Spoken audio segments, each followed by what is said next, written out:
Good morning. Happy Saturday. Yeah, finally got a haircut. So I'm giving a talk today to a group of high school graduates on leadership. So I thought that might not be a bad topic for us to cover here for a couple of minutes. So leadership, what makes a good leader? Who is a good leader? And is there a difference between a good leader and an effective leader? So great leaders, Abraham Lincoln, Gandhi, but then again, what about Mussolini? What about Hitler? What about Stalin? Are those people great leaders? Are they effective leaders? Well, leaders certainly have the ability to inspire others and create a following. John Maxwell has done the majority of the work on this topic, and I think I got that right. And he has a whole university that is dedicated towards the study of leadership. He's written a whole series of books. Peter Drucker, I think, is the other guy. Yeah, John Maxwell and Peter Drucker are the guys that have done the most work on this.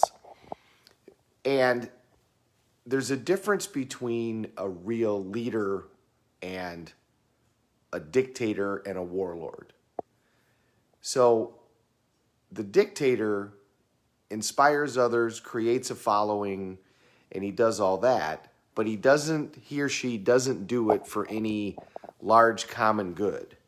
They do it for their good. They do it for their own personal rise to power. They do it in order to make money. They do it out of ego.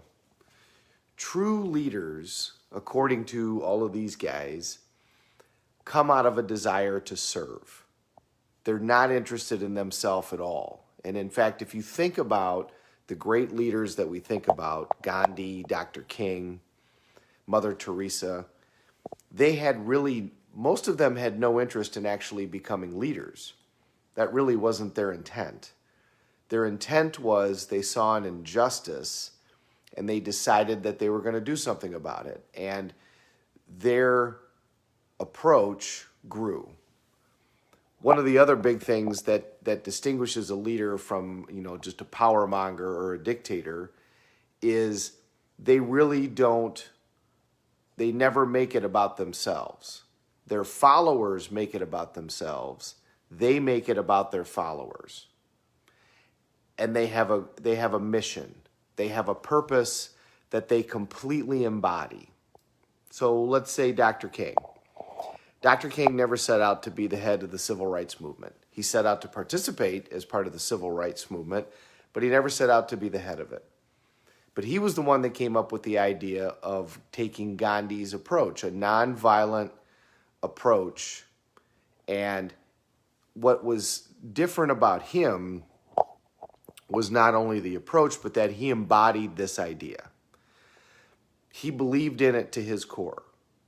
Malcolm X had the exact opposite approach, but he also believed it in his core and had a following. It's just that Dr. King's following ended up being the one that was successful in its outcome.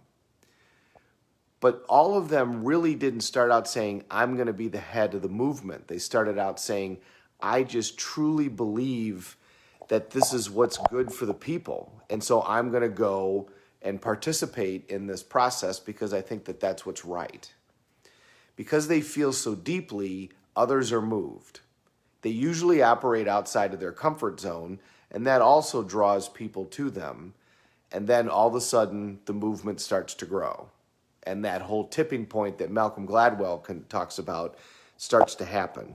But in the end, the leader never was about themselves. They were about the mission. And they make it not only about the people, but to a point where the people understand that they're the followers are the ones that actually create the change. If you think about Gandhi, he's my favorite. The man never held a title. He never was elected. He wasn't wealthy. He was educated as a lawyer, actually, in Great Britain. He was never appointed. He wasn't royalty. He wasn't anything. And he never had an army.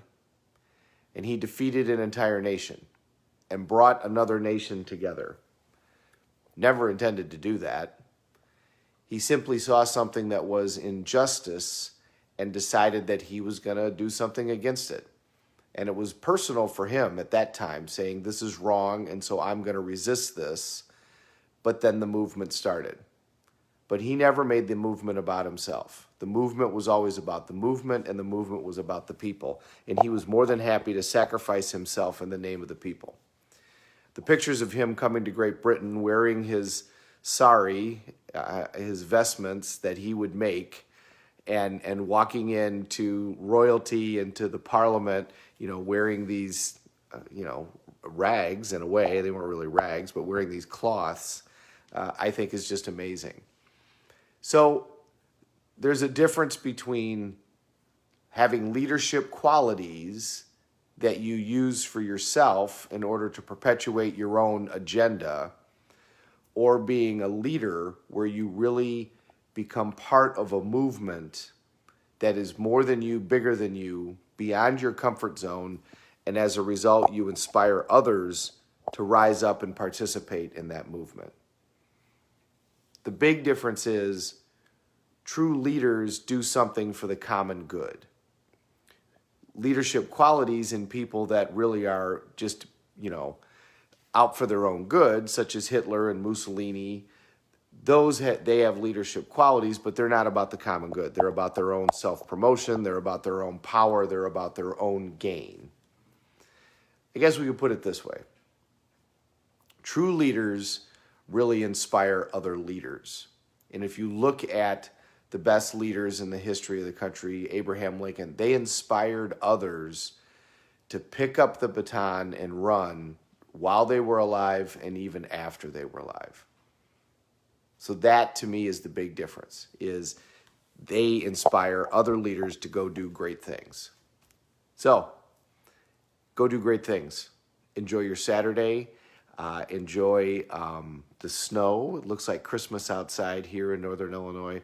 Thank you, everybody, for watching. I've gotten some very nice responses from people regarding some of the changes that they're making in their life and some of the things that they're doing. I appreciate them all. I love doing these morning talks. I'm going to keep doing them. Look up on leadership. It's a really interesting topic. It's one of the most studied phenomenon in the history of the world, but it's also one of the most least understood phenomenon in the history of the world. It rises up out of nothingness, which is really amazing. So I encourage you to go take a look at it. But my opinion, leaders create other leaders. Good morning, everybody. We're going to say good morning to Rebecca. Good morning, Mary. You're up and working this morning. Mr. Drehobel, no snow where you are, sir. Great to see you.